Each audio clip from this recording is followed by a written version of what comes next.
Welcome to Season 2 of RecLess, the podcast making you smarter and more knowledgeable about the field of parks and recreation. Join hosts Shane Mize, Jay Tryon, and Tom Venniro, three career-long friends from around the country as they dive into the world of parks and recreation with a surprise guest each episode. Laughs, leadership, life. This is RecLess. Hey, are we on episode 12? I don't know, dude. I mean, I have no idea. it's. Jane Addams was 10, and so last week had to be 11, right? Are you asking us to help you count? 1, 2, 3, 4, 5, 6, 7, 8, 9, 10, 11. Yep, this is 12. We have the same Google document. Yes, we do. We do. want you to know that. It's not open You right have now. access to it. I thought you revoked all access to everything RecLess for me. All right, so let's get going. What do you guys think? Hey, I've been ready for 20 minutes, man. Oh, Yes, sir. geez. He's in a hurry today. Just don't ask him about Jason versus Jay. That's the lesson we learned already. That's right. All right. Welcome to RecLess, everyone. This is our 12th episode of season 2 on our journey here to enlighten our listener or listeners. We're still unsure on that, but on the world of parks and recreation through the lens of myself and my two esteemed colleagues. That's right. With me, as always, Shane Mize and Jay Tryon. I am Tom Venniro, or as Spotify likes to transform my name or interpret it as De Niro. So I am now venereal. It is. I've been called that too before. So De Niro, yeah, and I never really understood that. It definitely sounds a lot more like De Niro. There's no I at the end there. I'm not really sure where that comes from, but hey, I get it. Shane struggles to say it to this day, and we met about 15 years ago. So, Right. you know, Tommy B. That's just what I'm going to start calling you. that's right. That's what most people did call me. If we're continuing on the name discussion, Tommy is how I pretty much was known for most of my childhood, high school, college years. Tommy Boy ruined that for you? I think it only made it better. Hmm. I mean, who doesn't like the line, Tommy likes wingies? Tommy want wingies. What was that email address that was like created a couple years ago? T-Dog. Yeah, T-Dog.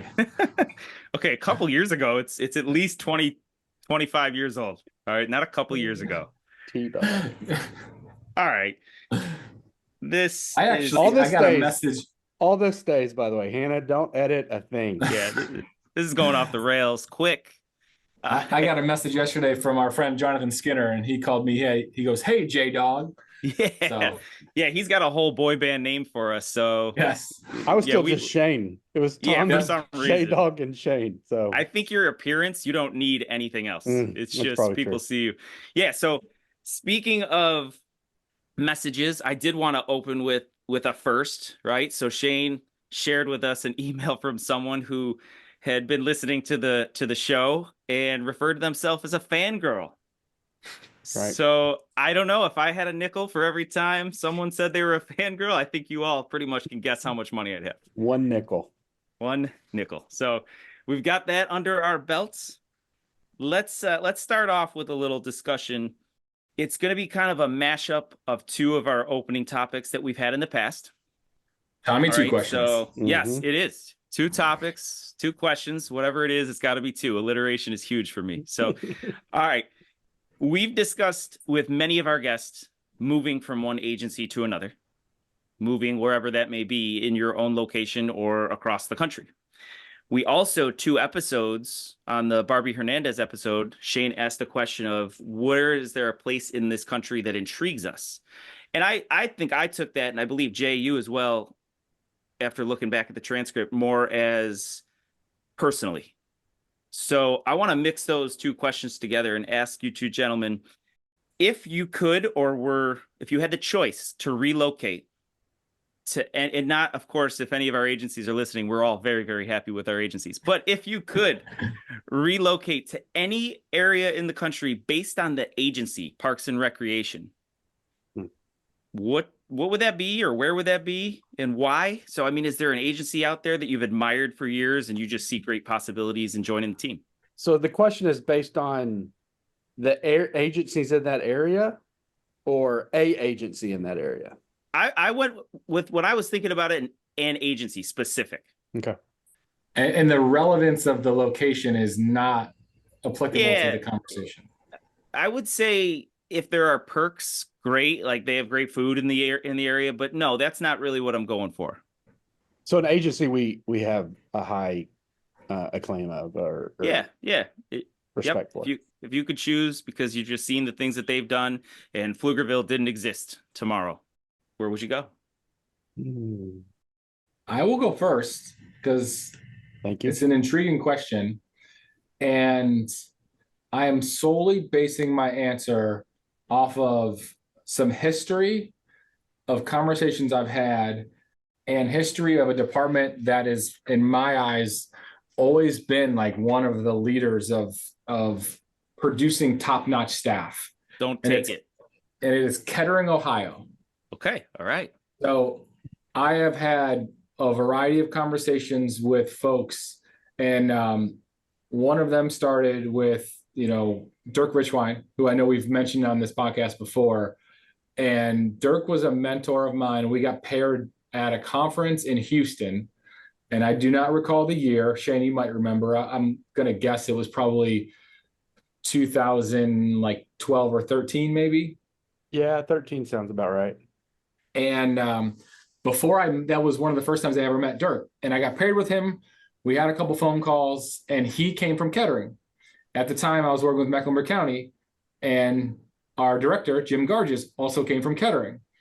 And it was interesting because he challenged me to find 5 other professionals in our industry that had roots or connections to Kettering. And I ended up doing a lot of homework and digging into it. And the more I did that, the more I found so many successful directors that I looked up to, that I knew, that actually I did not know at the time had connections to Kettering. And ever since then, I've always kind of seen them, and they've won many gold medals. They've been accredited multiple times. So they've been an agency that just I've kind of always looked up to, from not only the staff that have come there, but they're always at the top of the line when it comes to some of the most prestigious awards like Capra and gold medal. So I don't even know. They're like, what's funny though, I'll be honest, if I were to had to choose a city, like where it's near, I don't even know on a map, like if it's near Cincinnati or near Cleveland. I've just looked them up, and I've, followed them on Instagram or Facebook, and they do great things. Never been there. If we were, and that's why I asked you the question, if it was based on location. If I had to choose one that I look up to, that I admire based on being there, it would be Charleston. And that's like a no-brainer. Like I absolutely love that city, my favorite city in the world that I've ever been to. But they have some phenomenal facilities, and they have some phenomenal staff that I've met over the years too. So, but if it's one I've never been to, easily Kettering. Sounds like what they are to the Parks and Rec world is similar to what Syracuse is to the broadcasting world. They just churn them out. Shane? Well, I think for a long time, for me, it was always Grand Prairie. I think Grand Prairie, especially under Rick Harold, in his time, and he's, he has passed since. What an incredible Park and Rec professional who was a leader in a couple different cities in the DFW area. But I've always had a great affinity for Grand Prairie and what they did. They have some incredible facilities.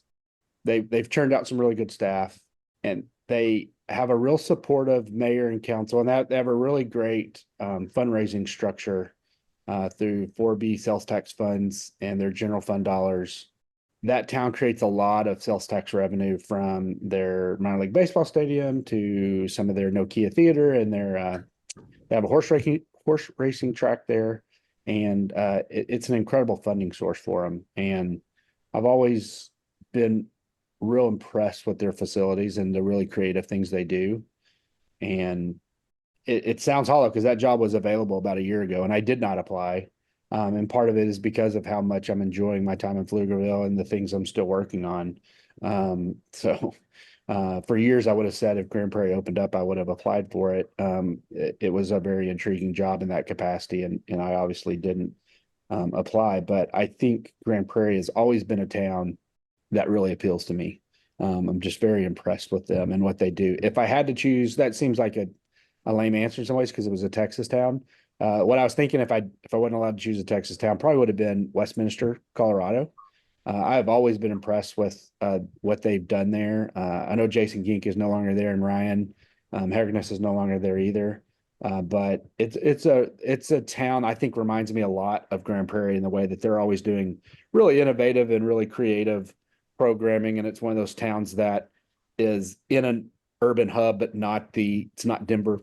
Grand Prairie is not Dallas, and so it's one of those suburban park and rec systems that are near an urban center that have a really cool creative team and really great facilities and usually pretty good funding sources. So those would be the ones they came to my mind.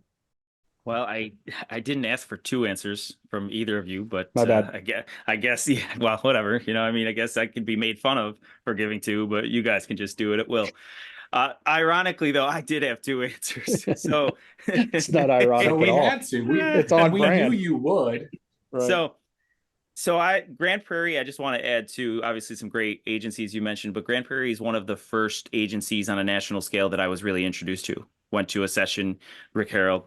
It was very impressive. And so, Rick Harold was a Parks and Rec professional, unlike a lot of the others that we have in our industry. And we've had some really cool, dynamic folks on here that have done some really interesting things, but Rick saw service and the Parks and Rec industry totally different than most people, most of his colleagues and peers. And he was super intriguing for sure and ran a very, very top-notch department.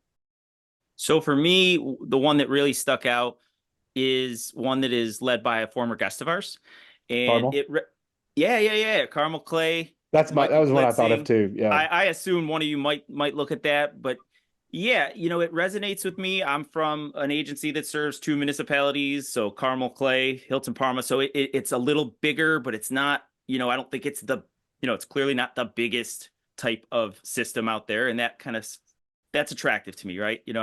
Everybody kind of has their own fit and where they want to be. So yeah, Carmel Clay, innovation, culture, flexibility. If you haven't listened to Michael Klitzing's episode with us, it's definitely a must listen. Actually, one of the most recent shares of an episode on LinkedIn that we had was from someone who would, listening to our podcast, and they shared Michael Klitzing, said, this is by far my favorite. So really great agency, an agency that if they're presenting at NRPA, I try to make a point to get to a session just to hear what they're doing. I'm super impressed by them. I think in my head, and I thought of them too, I actually just think of myself having to replace Michael, which would be big shoes to fill. Big task. Yeah. And as a leadership profile, I think I probably think more along the lines, I'm not saying I'm to his scale, but I think more along the lines of Rick than I would on the leadership profile of Michael. He is MBA driven, and he's got a lot of creative people as well. I think, but he's very business oriented for sure. He is. Yeah. Yep. Knows how to cultivate a really great team for sure. And, we've known people that have come and gone from Carmel Clay, and they're all top-notch professionals. So the fun one for me, it's not necessarily that I even know a whole lot about it, but there is a municipality called Sleepy Hollow in New York, and it is downstate. So are you choosing it for the name? Yes. Well, what I'm getting at is I love Halloween. And I'm just thinking about the amazing possibilities of what they can be doing around Halloween time. You imagine taking a job for one day a year? Yeah, I'm just going to work for Sleepy Hollow for a month, the month of October. So that's a fun one for me. So that was some fun. I'm glad you all had some answers and some really great ones for people to check out. Some of those agencies are absolutely leaders in our field. So let's not waste any more time. We have not unlike the question or the agencies we talked about, a leader in our field joining us today. I'm very excited about our guest. I believe that you all will be too. So let's start off with one of our infamous clues. Can you guess what the first one is? First clue. Academy. You got it. We got an Academy member. I was doing the pre-podcast meeting, and I was thinking about it. We've had to have probably 20 out of 30 guests that were associated with Academy loosely or in some way, shape, or form. This whole podcast is just a way for all three of us to get asked to be in the Academy eventually. That's all we're doing. Well, the Academy will quit this the second we're in. they're clearly paying us, right? So, Right. so we do have an Academy member, but not only an Academy member, someone or an individual who served on the board of the Academy for 6 years. They have served, related to our question, 4 different agencies in 4 different states. Cool. Top-notch agencies as well. So I'm going to get to that in a second. But our guest, this is a fun one. Our guest once dressed, their team and the guest dressed in crayon costumes for a game time social at the national conference back in Minnesota. So I believe, I know Shane and I were there. Jay, were you in Minnesota? Okay. I was not there. Okay. So, and Shane doesn't like to socialize, so he probably wouldn't have seen this. He wouldn't have been at the social for sure. Going back to the success piece and leading 4 different agencies, this individual is a gold medal winner and also a gold medal finalist, and just recently found out that they are a 2024 finalist. So that came up recently. I believe Chris Bass was the announcement I saw earlier on LinkedIn. Their agency is also a gold medal finalist in the same category as this individual. I thought Chris Bass won. Nope. 2nd year in a row, 2-time finalists. Oh, okay. Both of these agencies are in the 2nd year of this, so they'll be going head to head, punch for punch this year. But so congratulations to the agency on being named a finalist. We got a Springfield alumni, so an illustrious Park and Rec position or college that we hear so much about. A former chairman of Revenue Management Development School. And the individual recently completed their 3-year term as president of the Academy. So that might be getting you closer. Anything? I have an idea, because I can think of someone that has been in multiple states and was on the Academy and a president, but I don't know that they were in 4 states. I can think of 2. All right. So we did talk one more fun fact. If we are ever around and we want someone that you don't want to mess with, our guest is a 6th degree black belt in Hapkido. So, if you need protection, this is the individual to go to. So Okay. I'm not sure that gave it away. I'm sure it didn't. So we'll get right in. So we got 4 agencies currently serving as the executive director of the Glenview Park District. Welcome, Mike McCarty. Mike, how's it going? Good. You're Hey, it's twin. Hey, It's great to see you guys. Look at that. How's it going? Very good. Very good. I'm honored to be here. Honored to see you all, and congratulations on your success with this podcast. I think you're all doing fantastic things. It's really cool to see what you're doing and promoting for our profession and the Academy. Thank you for continuing with the Academy. I think that ask will come someday very soon. And all of your communities are lucky to have you in their communities, even though there's opportunities out there for you throughout this country, but they are so lucky to have you in your community. Mike's doing a little myth busting here, because we've never seen Tom and Mike in the same room. Well, and Mike, obviously we know you're in Illinois. We all know you were in Virginia. What are the other 2 states? What were the other states? Agency? Connecticut and Massachusetts. So Okay. I grew up in Mass because of Illinois or Springfield, I guess, right? I grew up outside of Boston in Quincy, Mass. Went to Springfield College, and my first executive director job was at the Longmeadow Parks and Recreation Department. It was one of the only agencies in Massachusetts that had an elected board.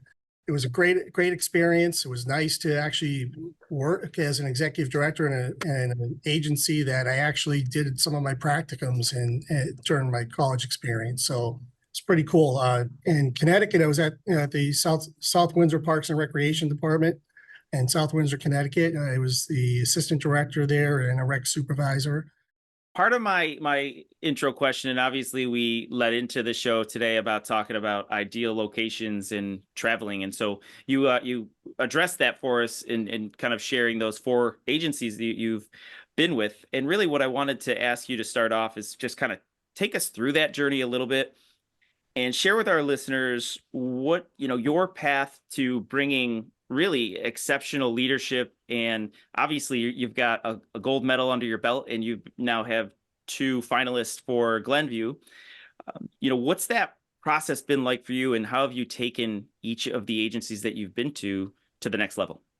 Well, that's kind of a lot, but I think I'll take a stab at it. The journey from state to state really, isn't just about, for me, has been, somewhat personal, also just somewhat professional.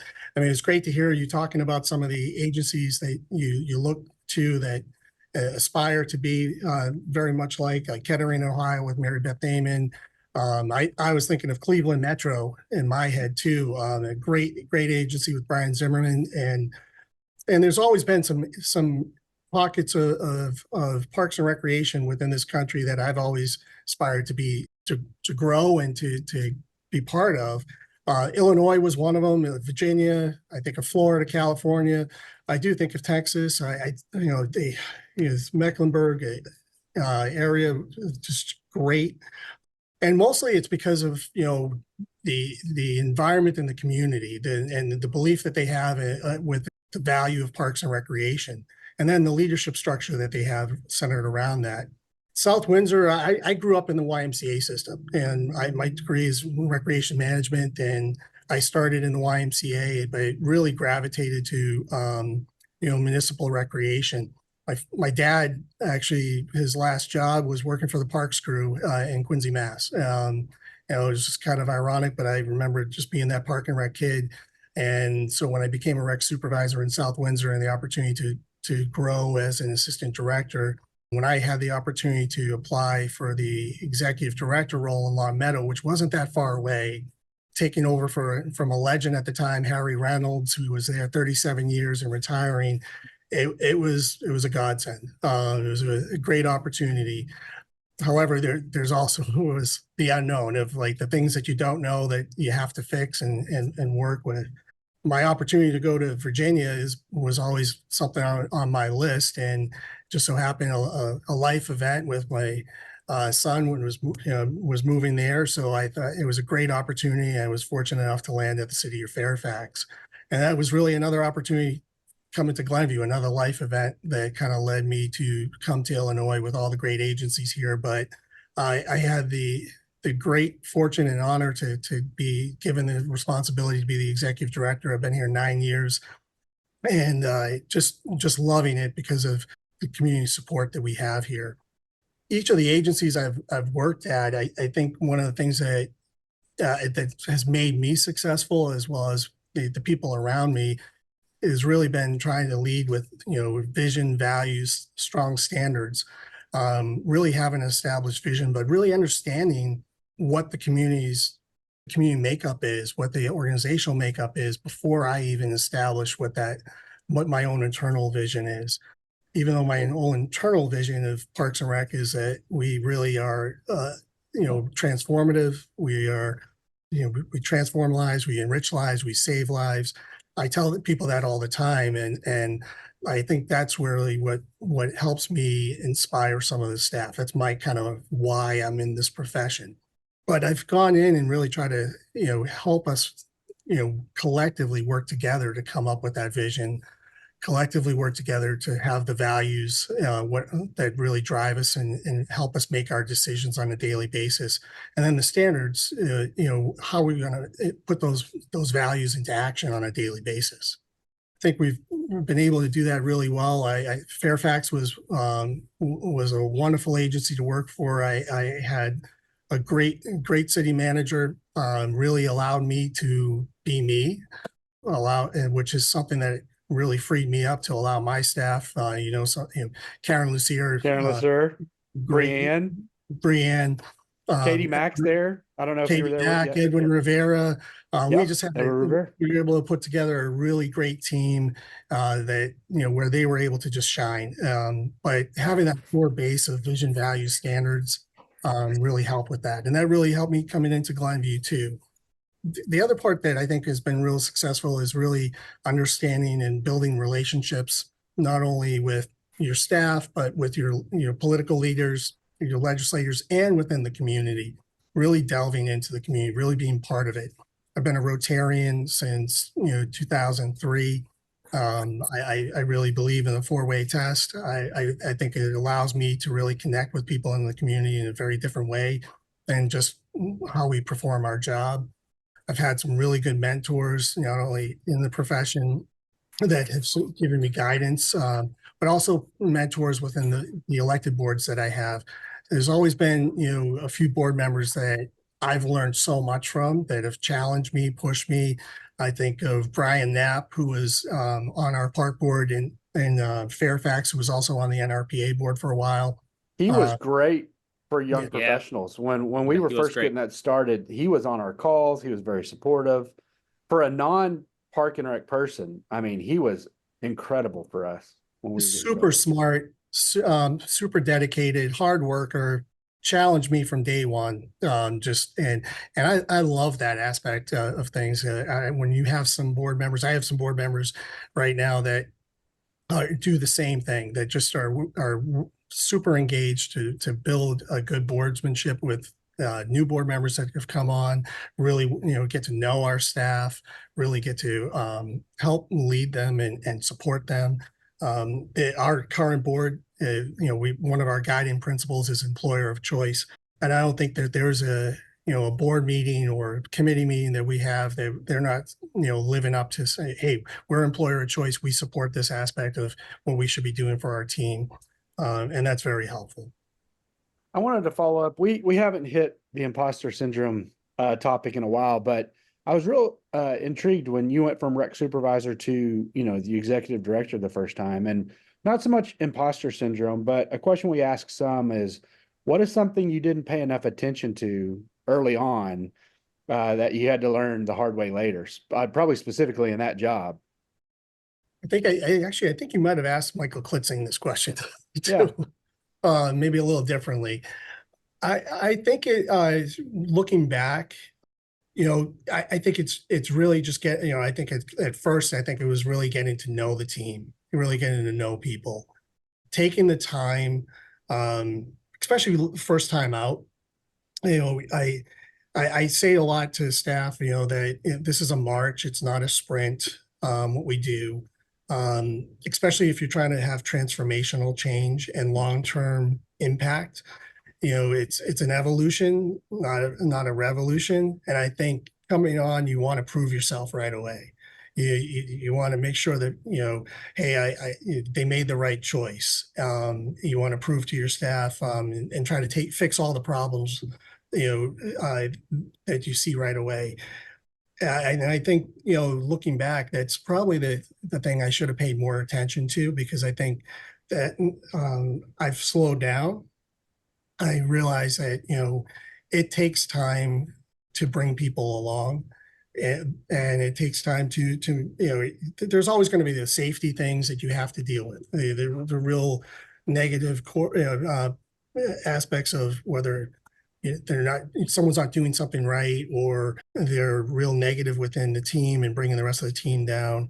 But I think it's important to just take that time to ask the questions, internalize it, and pick the most important things to focus on. I think people is the most important things. Projects, programming changes, those are easy to fix, but you got to get the people buy-in first. One thing that we haven't talked about much on this podcast that Shane and I have had conversations about, and as everyone would expect, we disagree on it. So talk about your transition going from a municipality to a park district. And, were there some challenges there, just learning and understanding how they operate? Or what were some of the biggest eye-opening, differences between what a lot of us are used to from a municipality to working for a park district? I think the work that I did within a municipality was actually prepared me greatly for this opportunity here at a park district. I think you're exposed to a lot more things that in a park district, we don't have police, we don't fire, public works, but we all have to work with them. We have to work with the planning department and for all of our projects that we put through. But working within a municipality, you're working with those folks on a daily basis. And it allowed me to be at the table with each of these individuals and departments and have a voice and also learn from them of how they operate and what they're looking for and what makes them tick and how to build those relationships with them. So my experience with working with the municipality, I think really prepared me really well for a park district opportunity. Granted, I had worked for an elected board in between. And so I had municipality in Connecticut, then went to Long Meadow, and then went back to a municipality as well. I was also very fortunate that I have interacted with a lot of professionals over the years, primarily through my work with the academy, the NRPA, and the revenue management school. So I had a real good understanding of how park districts in Illinois work. And then the interaction that I had also in Virginia, there was also special park districts, Nova Parks, Paul Gilbert's agency, Northern Virginia Regional Park Authority, that functions as a special district. So, I love my experience working for a municipality, but I truly love working for a park district where a board has a singular mission and the decisions are easy. It's not about, sacrificing the playground project because you need to buy a new fire truck. We're discussing things that really align with our mission and our vision, but having that experience to understand how to talk to my village manager and build that relationship with the village manager, how to build a relationship with our police chief as we work through our 4th of July activities, our fireworks events, all those things. And then how to work within the plan reviews. We're doing some pretty big projects. We just completed a couple of years ago our ice center. It's a $33 million project that we did, and had I not been able to understand how to navigate the municipal world, a lot of the partnerships and the agreements that we developed with the village would not have happened. Before I even ask the question, we have had the conversation a little bit about the park district versus municipality. And when I do hear you all talk about it, it does make us wonder what it's like on the other side, right? It seems very attractive, between it's the Shangri-La of Parks and Recreation. It's funny because when Tom was first talking and I was like, okay, are you talking about kind of like what Mike said, maybe parts of the world? Like I have some respect for the Colorado agencies and the Illinois agencies, but because I think it's so much more like city management in some ways, and because I don't want to be a city manager, I have no desire to work in those Illinois park districts. So it's great to hear that it is Shangri-La, but I think I would have a tough time with it. I'd probably challenge you on that. I think you could handle it. I think you would really like it. And, we've had some, really great professionals that have stayed in municipalities as directors of Parks and Rec that have gone on, to be city managers or town managers, and done extremely well with that. And I think that's a testament to our profession. I think we've always been looked at as the folks that get things done. And we have the ability to be very flexible. We're creative. We work well as teams. We work well in interacting and developing partnerships with folks. We know how to bring people along with decisions. And I think that sets us up, to be perfect, candidates for leadership roles that go beyond just being the director of Parks and Rec. So maybe it's just I don't want to report to a board. I don't know what it is. It's a different dynamic. I mean, getting a sense of how to work with the board. I have a 7-member board, so they're 6-year terms. So they're with me a long time. A 6-year term is a long period of time. And I actually think it works out great because we have a very big agency, and it usually takes a board member about 2 years to really get a sense of the cadence of the policies that go through. But you have advisory boards all over the place. And a lot of times those advisory boards kind of bleed. They have the mission creep sometimes. Yeah. But that's where you cut your teeth on how to deal with these elected boards. And generally these elected boards, they'll stay in their lane. They're policy making. We have a governance sheet that we utilize. What the board does, what I do, what's mutual decisions. I'm their only employee. I'm the CEO, so they understand that. They have great relationships with our staff, but they know that the leadership is clear, that it's the executive director. I wanted to talk about the gold medal a little bit, if that's something you'd indulge us on. We've had some gold medal finalists and some recipients on our show, and so it's always been such a great topic. I think you and I talked about just that, even from a bystander's point of view, watching you all as a team, the camaraderie, what it really means to an organization, and then maybe even the community, as you go further past your team.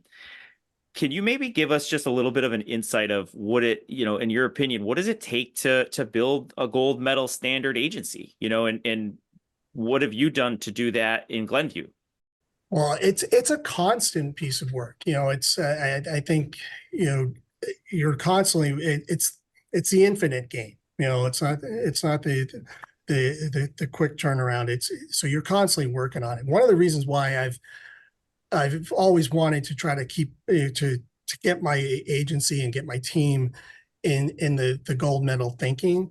I did it, way back when they used to produce the DVDs and the videos, even the tapes. I used to get those every single year, and at our staff meetings, I would play those. We may not have all the resources at the different agencies I worked at, the number of facilities, the finances, the governance structure, all of that, but there was always some learning opportunity, and I always found that, watching those videos and inspiring to pick things that we could, steal, try out, or create something new from, helped us grow. In Fairfax, when we first applied, and it was really like over a 2-year period, and we were finalists in 2010 when we first applied in 2010, it was about pulling my team together. And I found great value of us reflecting on a 3 to 5 year look back. And then what are we doing that's great? I found that it really pulled us together. We had some common language, a common purpose, and it also aligned really well with what our strategic plans were. It really showed that these plans work. The input that we get, that they're not just sitting on a shelf, that we're executing on this. So it was really more cathartic for us as a team than the full end result. Of course, you always want to win. You always want to be recognized, no matter what anyone says. And that just was the bonus aspect of things. When we won in 2011, so we applied again, and we went through a very similar process, and it was much different. And one of the major benefits was all of the city council was up for re-election after we won. And every single person that was running again had on their literature that, the gold medal, winner. And it was like, okay, we just validated why we need to do everything in our comp plan that we just approved. And they all got reelected, and they all supported the budget. The budget increased. Staff, we were able to adjust certain salaries and whatnot. We were able to make sure that we had a solid team. So it just validated what we did, what we already knew, and gave us a leg up to get the things that we really needed for the community. Here in Glenview, it's been, we haven't won since the 70s. Way back. I mean, it's, the gold medal started in 1965, but it's a similar process. It was something to pull our team together, something to validate to our community. Although you may not be aware of this, but Illinois has its own accreditation program, like CAPRA, but it's focused really on governance. But one of the things you get extra points for is if you apply for the gold medal. So that's why you usually see a lot of Illinois agencies going for it. Yeah. Yeah, I feel like every year in all the categories, there's always Illinois agencies, park districts that are in the final. And that's not, I mean, obviously that might be a part of it, but there's just such strong agencies in Illinois and throughout. I want to take it the next question, kind of more of a personal question for you. So you've talked a lot about some accomplishments, and you are known as one of the best in our industry. We've always heard such great things about what you've done with different teams and departments you've been with. But we've talked about gold medal. We've talked about being part of the academy, past president. You mentioned a $33 million ice facility. What has been probably right now, if you had to pick one achievement in your career, like what's the one that sticks out and why? First of all, thank you for your words. They're very kind. And it always makes me a little embarrassed when I hear things like that, but I appreciate that because I look up to you guys too. And there's many more people that came before me that, I'm sitting here and have the experiences I've had because of people that supported me. But my experience as president of the academy probably stands out the most. Having been, president-elect in 2020, working with Diane Hoover as the president, and coming in thinking about what my platform was really going to be. What was that one thing that I really wanted to make an impact on? It was the work that we did for justice, equity, diversity, and inclusion. Jedi. With Jedi, yes. And in Glenview, we call it IDEA, inclusion, diversity, equity, and accessibility. What we were all dealing with in all of our communities, the unrest, starting with George Floyd and how our community was really reacting, and that, it's at the core of what we do in Parks and Recreation, and everybody was really, feeling the need to do something, but also the academy needed to. I really felt strongly the academy needed to evolve, and to help address this. The academy exists to aspire to advance and promote the Park and Recreation Administration in this country, and there wasn't much going on coming out of the academy with this. We had to look internally, we had to look externally. It was not going to be an easy subject, and on a personal level, I was struggling with how to deal with this with my staff, how to deal with it personally. I have a son who's Black, and I he's in the service, and I am super proud of him. He's in the Air Force, and during this whole unrest, I hadn't been able to see him because of COVID, and I talked to him at length, but it was really trying to have the academy have a conversation around what can we do individually as an academy to support our park and recreation professionals. And the academy embraced it. Granted, not everybody embraced some of the change that has occurred, but it was necessary. I learned a lot about myself. I learned a lot about what we can do and how to have. You had Tracy Crawford on in one of your podcasts recently. One of the things we wanted to do here in Glenview is to have some safe zone conversations and how to communicate with our staff, because I was being challenged by my staff, like, why aren't you putting more out on your social media about George Floyd? Why aren't you just being more upfront about things? And granted, our social media, that's board policy. Board has to dictate what those policy statements really are, and we hadn't had those conversations. So I reached out to one of our individuals that I've worked with and put me in touch with, like, hey, I know the perfect person to work with you on this, and it was Tracy.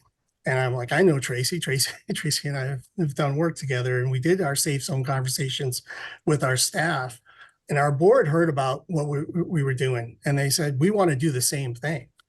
We had a board training on unconscious bias and a safe zone conversation that was public. It wasn't an executive session, and it was so brave of our board, but it was so transformative of the things that we're doing today, the way we work together, the way we even look at our vision and our mission statement. I know, I'm sorry, I'm rambling. Jane Adams was our podcast that released today, and she talked about Jedi last week as well. I mean, it was something that she was very proud of, and what the academy did. I I think my question is, in your career, have you ever had another instance like this where this civic and social unrest just became to the point that, agencies just had to address it? There was no way to really ignore it. I mean, with the statues coming down and the other things happening and the marches and the protests, that there was no way we as an industry could really avoid it, right? Like we really kind of all had to address it some way head on. Have you ever experienced anything similar to that? Not close. Yeah. I mean, there's always been the financial challenges that, in the early 2000s, and in the 90s as well, but nothing like that especially all happening during a pandemic, because everybody's mental state was different. Everyone was thinking differently. Everyone was stressed in a different way, whether it was your kids are home, they're not in school, they have to go to school, but they're in the next room and you're trying to work out of it. As leaders, we're trying to still maintain the parks, and then all of a sudden everything in the parks outside opened up, and you got to and they're overrun by people, but you're limited with staff, and then you throw all this unrest in, and it was unprecedented to me. I really love that you went in that direction with that answer. And I'm going to say that for a couple of reasons. It's spot on. It's been impactful. I think Shane and Tom and I have been around a lot of Academy members, and we've had some conversations about Jedi. Like you mentioned Tracy, and she was on here, and that got brought up, and Jane brought it up. But the other thing I'll say is, and I'm going to say this from a different lens, that I think it put the context of the Academy in a place that was very much needed, in that it was impactful. And I'll say that in, maybe 5-10 years ago, maybe less, maybe 6-7 years ago or more, we were having conversations, me and just a handful of different park and rec professionals, about what is the Academy doing? And, you always know of different awards, and there's recognitions, and there's the annual banquet, but we weren't necessarily always seeing the impact that it can have on our industry like we would hope it would have, or that it could have. So when that happened, and when you have leadership that's having those tough conversations that are really needed to happen, me and others that are talking all the time throughout the year, it went noticed. And I think that is testament to your leadership, and just leadership that is in and around the Academy, that will have hopefully a long-standing impact. Thank you. And I think we needed that. We needed to do something. It really pulled our relationship together, even with NRPA, which NRPA did incredible work and is still doing incredible work. And they have tremendous resources. And the Academy is small. We might be small and mighty, but the resources that NRPA has, it really pulled us together, working with Autumn Saxon Ross at NRPA, and the monthly check-ins we were doing, and our resources that we were pulling together, and those conversations. I think it gave some real context to their resources that they put together, but also we learned a lot from them. But yeah, I think it was long overdue. And unfortunately we had to wait for an incident to really bring it forward, but sometimes that's okay. It's how you rise to the occasion. Yep. Yeah, whether you're responsive or you bury your head in the sand. Right. And the Academy definitely didn't bury their head in the sand, for sure. Speaking of the Academy, and we've asked a couple other Academy leaders this as well, I think the Academy is going through its own evolution, not revolution, right? But evolution for sure. And it's trying to see what the next 10 or 15 years look like for the Academy as this industry continues to change in such a fast way. And what used to be a presentation might not be a presentation, or what used to be an article that you wrote is now a podcast or a webinar or something else, as you're continuing to constantly evaluate what y'all are and your standards for setting people in. You, Mike McCarty, I'm covering my badge, no one else can see it, not the Academy president, Mike McCarty, but just you. What do you think is the next iteration of the Academy? Where do you think it's going, or what are you excited about? I'm really excited. Well, I'm excited about the continued work that we're doing with Jedi, and that it really aligns with belonging. Because that's really what it's about, is making sure people see themselves within the organization. I'm really excited about, the mentor program, that it continues to be really strong.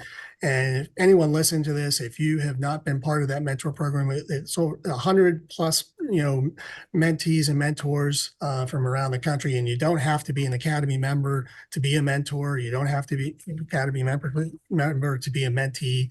I think we are connecting more with the younger professional. And I think that's really, really important. I think the big struggle that we have to figure out is how much can we accomplish on an annual basis? How much can we take on? Because we are small, 130 members. We have a contracted executive director that, Jane Adams is phenomenal. And I look up to Jane. She puts in way more work than we're paying her for. You gotta send her some wine. We know that she's a wine drinker now. So she works at a winery. Yeah. She pours on weekends, she told us. Yeah. So I think it's again, we're still trying to figure out what's the next evolution. I always think that there's opportunity for more involvement or maybe associate type membership within the academy. There's a lot of people that get asked to apply, but don't get in. But we really should try to keep growing them. I think we've done a really good job with continuing to connect with our externs, and I think that's a great opportunity. Externs that have been on, they're right here. Yeah. That's a great point. We had Jeff on last week. He's currently working for me as my assistant director, and he'll be running this department as soon as they figure me out. But something I was talking to him about, and something I talked to Tom and Jay a little bit after that we haven't covered on this podcast. I think the externship is the best, better than the Robert Crawford Award, better than serving in any type of real leadership capacity on one of these committees. Probably one of the best things that can happen to your career as a young professional. And we always talk about the exposure to the Academy's network, being exposed to the Pugsley Award and going to the awards dinner and getting a mentor that you can call at any time and help you. But what we haven't mentioned, and we have probably been remiss, is there's an alumni network of externs, pre-Academy members, these professionals that are in the middle of their career. They've matriculated out of the young professional network type stage of their life. They're not necessarily an Academy member yet. They're doing incredible things as our peers in that network of people. That, potentially what you would call that associate member or that junior member type is just as robust and is just as impressive of a group of people to be involved with as being involved with that 1 year that you're getting mentoring from the Academy as that relationship of the extern. Lots of value in that. But man, just knowing the other externs and being on calls that the Academy curates and make sure that there's monthly opportunities or quarterly opportunities for us to, as former externs, this external alumni network, to get together and serve. And that's a deep roster there. That's a really impressive group of people. It's a strong roster. If you go way back to the, when it first, was introduced, and you look at some of the names on there, like Carrie Fullerton, good friend, executive director of the Arlington Heights Park District. She's a legend too. So I think there's a number of people that also were externs that, have meet the criteria that really could be part of the Academy. I've always thought that there's an opportunity to expand. We just got to have to figure out how do we keep them, engaged if we do expand, and what is that work, and how much can we take on so we can afford to keep the administration of it strong. Yeah, I'm really glad you brought that up, Shane and Mike, speaking to it. And we had a call yesterday about the Academy former extern virtual roundtable series. So we did one last it was actually January. It was the first one, but it was I think it was in the making for a while, and it went really, really well. It was a great experience. And Jay, I believe you got to attend.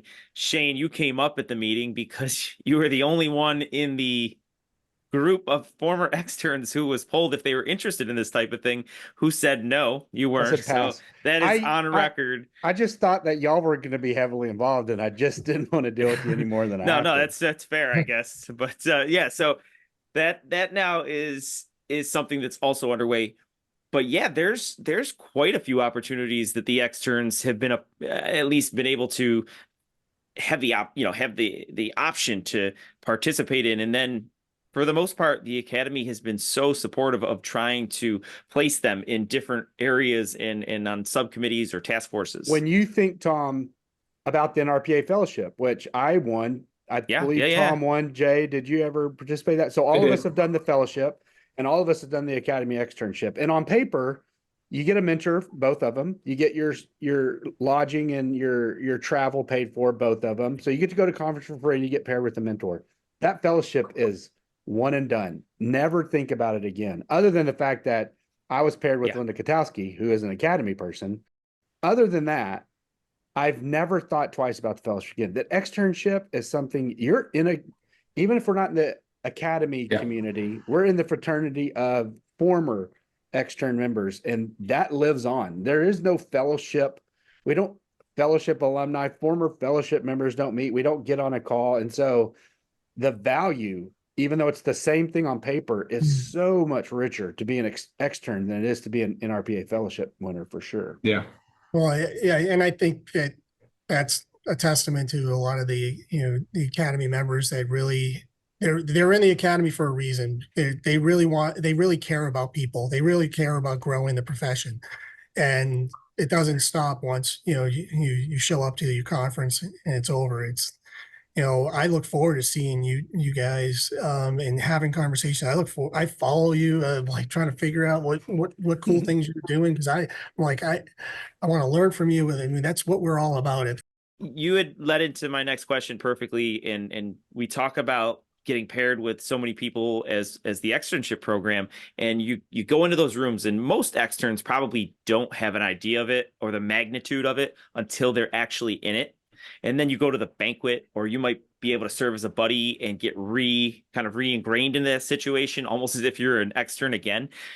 It was very almost intimidating to really learn and meet who was in the room. And so I wanted to ask you that. We ask a similar question that's kind of, what is it? What do we call it? 3 people at the dinner table. I don't necessarily want to go with that, but I want to know, when you were inducted as an academy member, pay it forward. We admire what you do. I'm sure you admire a lot of what some of the individuals who came before you. Can you share a few names that you were just in awe of, right? You were in awe of being in the room and being in the same group as those individuals. Well, the first one comes to mind is Fran Manila, former National Park Service, and first female National Park Service director and director of Florida State Parks.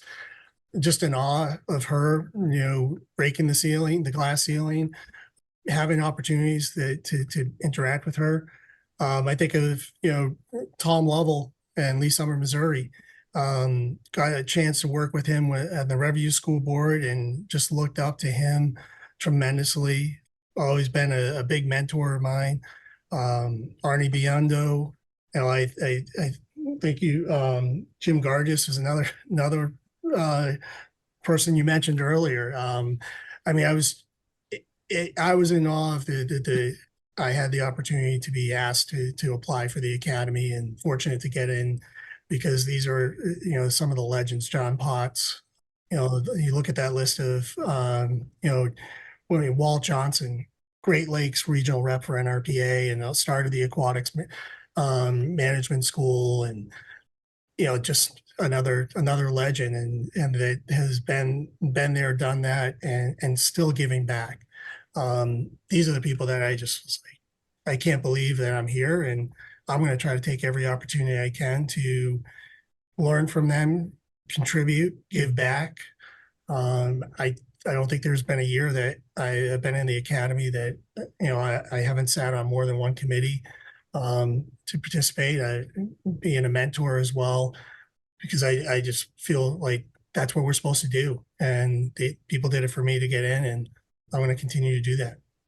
No, that's great, Mike. I really appreciate the sentiment of trying to give back. And I think that's what all of us here definitely have talked about, and have a similar mindset, that's, in addition to the why of what we do for our communities every day, a lot of it for me, what really drew me into this profession and the love for the profession, is what people were willing to give to me. And now for me to be in a position to do the same for others. And so I could really resonate and appreciate that. And that's a great list of people. My last question for you, and I appreciate all of the time that you've given us. I want to maybe end with the question that we began with for all of my fellow hosts here. You, I'm sure, admire some work of an agency that you haven't worked with or for. Can you maybe give us one or two agencies that, hey, you know what, Glenview, it's not here, it doesn't exist because you love Glenview, we get it. But if it did not, where might you pick and choose to go and work tomorrow? He keeps going west. Yeah, but you can't take the East Coast boy out of me. So, I mentioned Cleveland Metro, great agency. It's got a lot of autonomy. It's got a, very supportive culture. And I mentioned it earlier too. Paul Gilbert's agency, Nova Parks. That agency is just phenomenal. They have 3 counties, 3 cities that are members of that. They have their board is made up of 2 individuals from each of those counties and each of those cities. The land management, the innovation that they are doing there, the professionals that they produced and continue to produce, their focus on land management and the environment is second to none. And it's just in a cool area. I mean, I love being out in Fairfax. But Glenview, I'm never going to get bored here. I really, as long as the board would have me, I am thrilled with how our board is. I love our community. I love the support that they provide. And Glenview is pretty dynamic. I mean, we're a pretty big agency for a community of 63,000 people. Everything from our farm park to our National Historic Landmark that is host to the homestead of Robert Kennicott, to our great amenities. I just wish I could warm it up in the winter and get a little bit of sunshine. But that comes from all the work that we do. So very, very happy to be where I'm at.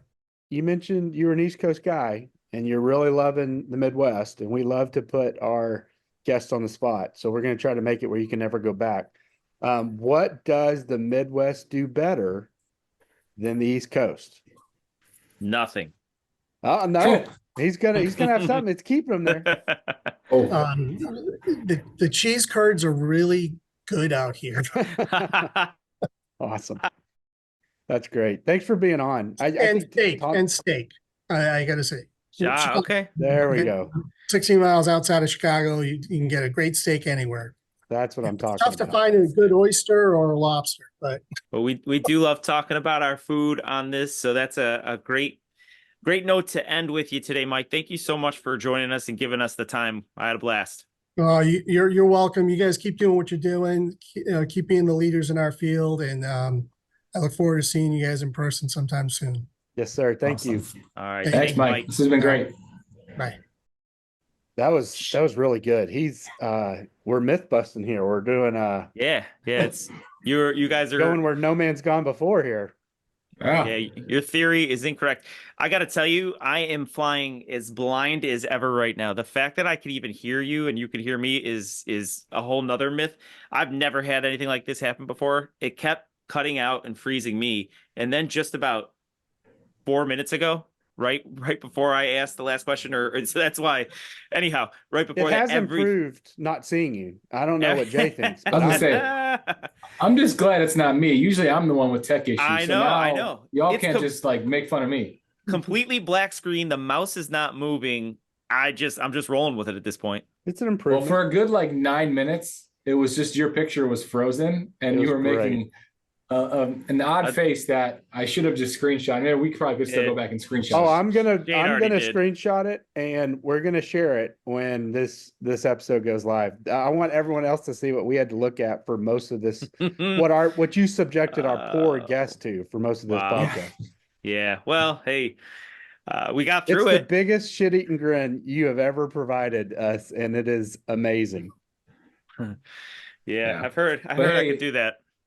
Tom, that was a great poll. Yeah. I've always enjoyed anytime I get to talk to Mike and He's always been with phenomenal agencies and been a strong leader. And, I love talking about his leadership with the academy. And, he was a great guest. You know what's funny is I never heard the Boston in him until he was talking about his East Coast, and it comes out, right? As he's matriculated west, that you lose some of that, but when he's talking about home and he's talking about where he grew up, you can hear it in his voice. And he's a huge Patriots fan. What? Which I'm sure I'm actually surprised we didn't get to that. I don't know how Tom brings in a guest that is Who a looks Patriots just fan like him and doesn't bring it up. Wow. If you can now only see my face. No, we're still happy with this. The disappointment is real right now, and I missed the golden opportunity. I was going to say, so I just praised you for a good poll, but you failed miserably on that. Fumbled the ball. Tom. Listen, you know what? It's this podcast. It's not about me, guys. It's not about the Patriots. What a butt fumble that was. Hey, it just came back. I can see you guys. Oh, we still can't see you though, so it's still that's by design. Good. Oh, now your screen's. Oh, there you are. He's there. All right, I'm back. Hey guys, this was a lot of fun. I look forward to next week. Who's up? I think it's me. I think it's Shane next week. Shane. All right, Shane. You got some big shoes to fill, all right? Every time. Yeah, that's huge. I had a good time today. I'm glad you two did as well. And for everybody or the one listener out there, whatever we got, we'll see you next time on RecLess.